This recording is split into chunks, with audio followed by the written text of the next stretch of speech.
rise to speak to this bill and oppose, excuse me, and to oppose it in the strongest possible terms. Firstly, Firstly, I want Australian farmers to know I understand the importance of Pacific Island workers to their businesses. Their labour is crucial. Their labour is critical for Australian horticulture and agriculture on the farms and in the packing sheds.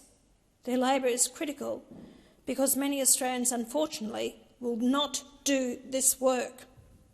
I think farmers once preferred to hire Australians.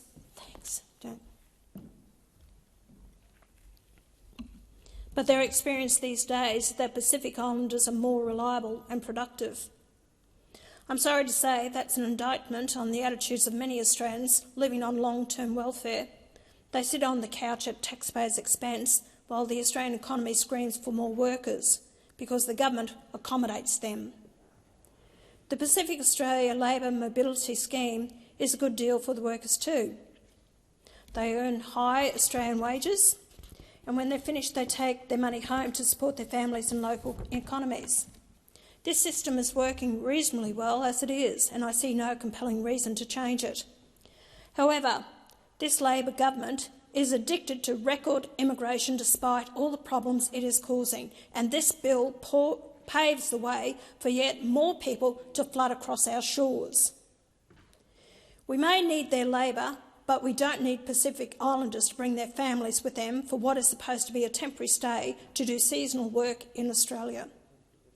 We certainly don't need to allow these families to access a range of benefits, including family tax benefits A and B, help, student loans, youth allowance, Austudy and childcare subsidies.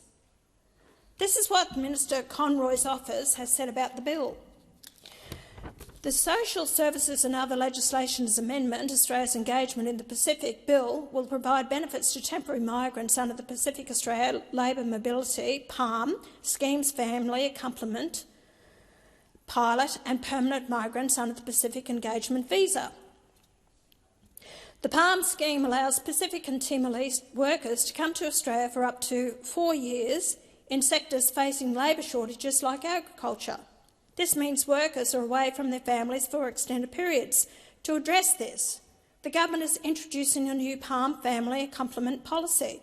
This will allow PALM scheme workers on placements of 1 to 4 years to bring their spouse and children to Australia. It will commence with a pilot for 200 families.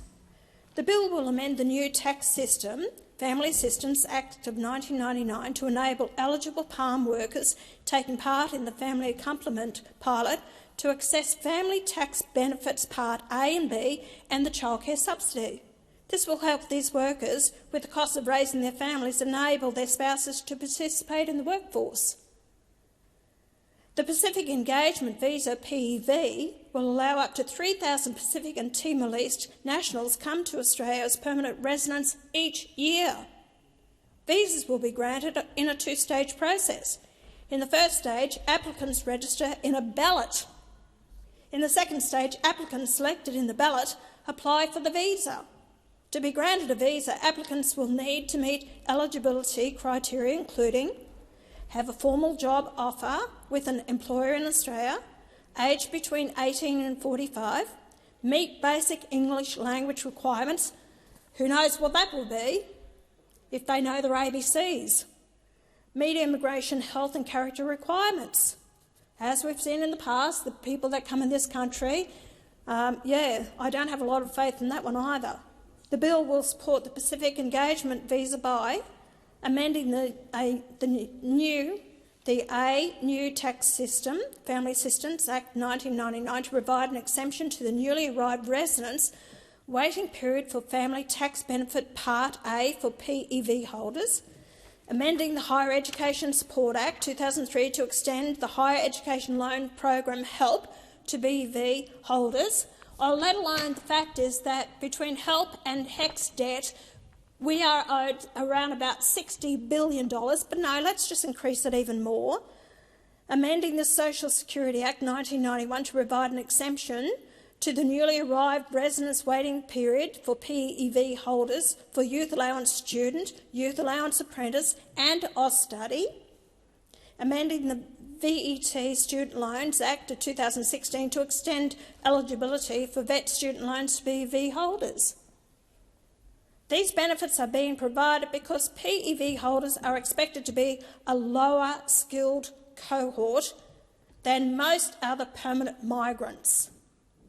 Providing social and education benefits will support successful settlement experiences. Supporting PEV holders to engage in education and training will build capability and increase productivity, benefiting Australian employers and the broader economy over the working life of each PEV holder.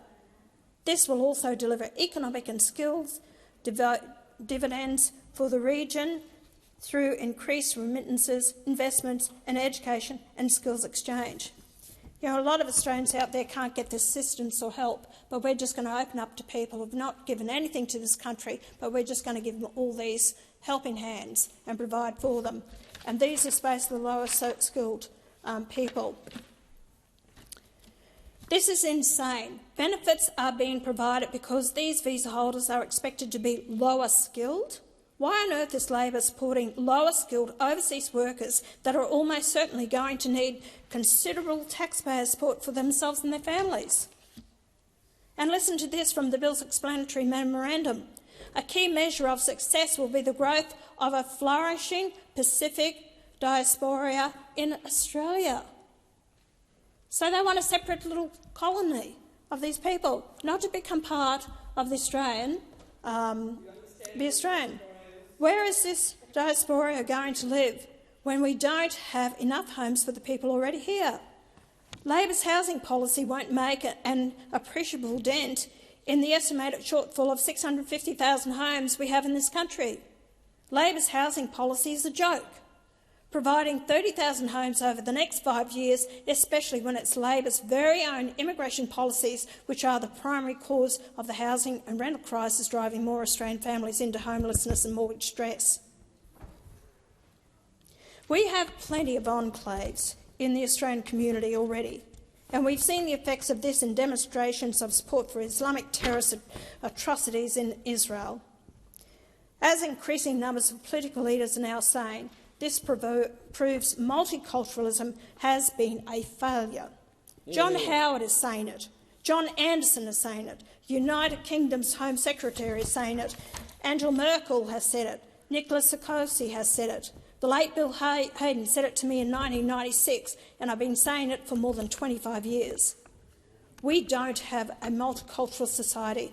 We have a multiracial society, and as demonstrations supporting terrorism have shown, some of these people just don't belong in Australia. What Labor is saying in the explanatory memorandum is that this bill is aimed at increasing our population through yet more immigration. They simply don't care about Australian families going homeless. They don't care that their record immigration suppresses wage growth and drives inflation. And the Reserve Bank has just raised interest rates again for the 13th time in 19 months. They don't care that it puts more pressure on our infrastructure and public health systems. They don't care the majority of Australians don't support high immigration. With this bill, which will enable thousands of foreign families to access a wide range of benefits, Labor show they don't care about increasing the social welfare cost to taxpayers that already exceeds $250 billion a year. There are almost 900,000 Australians receiving unemployment benefits today, many of whom are perfectly capable of working, while our economy screams for workers across almost every sector.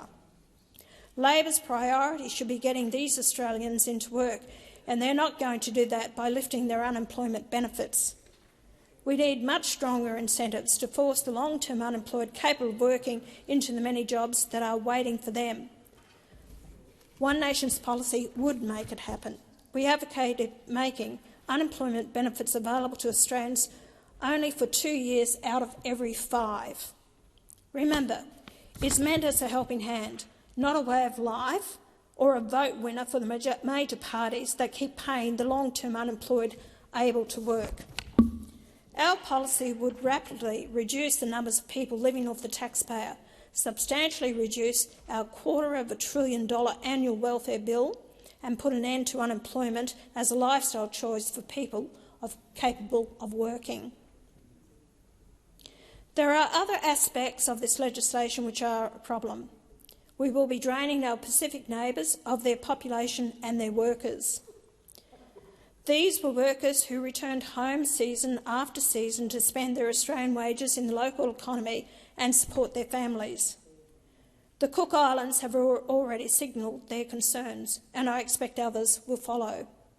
Labor says this legislation is part of its engagement strategy with our Pacific neighbours, supposedly in response to the growing influence of Communist China in the region.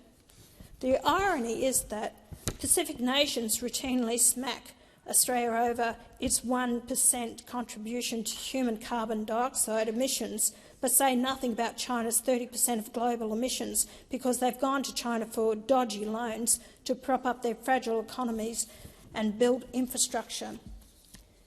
When this debt is cooled, they will no doubt come to us screaming for help. I'll be saying, no, you made your bed, you lie in it. Yes, we are desperate for workers in Australia, and yes, whether it's in the horticulture, the farming sector, whether it's in the as boners in the abattoirs, and I hear it through many places that I've travelled. Doesn't matter what business you are, we're screaming up for workers. As I said, we've got 900,000 unemployed on unemployment benefits. Some of them have actually been on it for more 20, 30, 40 years. You can't get the real figures for it, but there are large numbers. But either side, whether it be the coalition government or whether it be the Labor, no one is prepared to do anything about it to rein that in. Our welfare bill is $250 billion a year. 6 years ago, it was $180 billion. Now we're up to $250 billion. But no, bring more people in the country, high immigration, over half a million people a year. You've got over 687,000 students in the country as well. That's why the housing shortage. But no, let's bring in the Pacific Islanders because we can't get workers. Let's just open up the floodgates and give them tax benefits, childcare, student loans, all these things that you're saying at the cost to the taxpayer. Where's the money coming from? Who's going to pay for this? Future generations. Because you want to bring people in to actually, prop up your vote as well. I've got no doubt about it, prop up the economy. But until you actually realise what you are doing here, and I know there's no care from either side because you've just of the opinion that it's all right to bring more and more people in the country. Future generations will be paying for this. It's a real shame what is happening to our country. I've got nothing against these people, and talk about their islands are sinking, all the other rubbish, and then we're to blame for it. We're not to blame for it. There's more to this climate change than just human emissions, and to blame it on human emissions is just absolutely ridiculous. When 93% of human emissions comes from carbon dioxide, so what do you say about the other 97% that's through human resources? And to put that out, that we need to bring these people into the country. You're going to deplete these islands of their own people, the youth, the people that they require for their own economies, for their own well-being, and you're just going to bring them in here. We have a system where these people come over here for their work, they keep the money, and that's their families, which actually, says, well, I want to go back home to the Cook Islands or wherever they're from, because my family is there. But it's not only that, it's extended families as well. You're going to deny them the fact of being able to go back to their own countries by opening up the floodgates. And to have the ballot system, how ridiculous is that? You have a ballot system that goes in, and what's the ballot system? Their skills. Are you going to see if they actually have the skills before you put them into a ballot system to say that they actually come here before they get the visa? What's their English skills? What's the other skills? Then you talk about all the problems. Character, even the whole family. You're going to put the whole family through a character test? Are you going to put them through a health test to see if the family is able to, or is it going to be draining on the taxpayers that? So, you've got a lot of questions. Australians are struggling to have that care that they need in a hospital system, for housing, all the rest of it, but you're going to flood it with more people of as I said, lower economic circumstances, where you're going to open up more floodgates and the Australian people will suffer in the long run.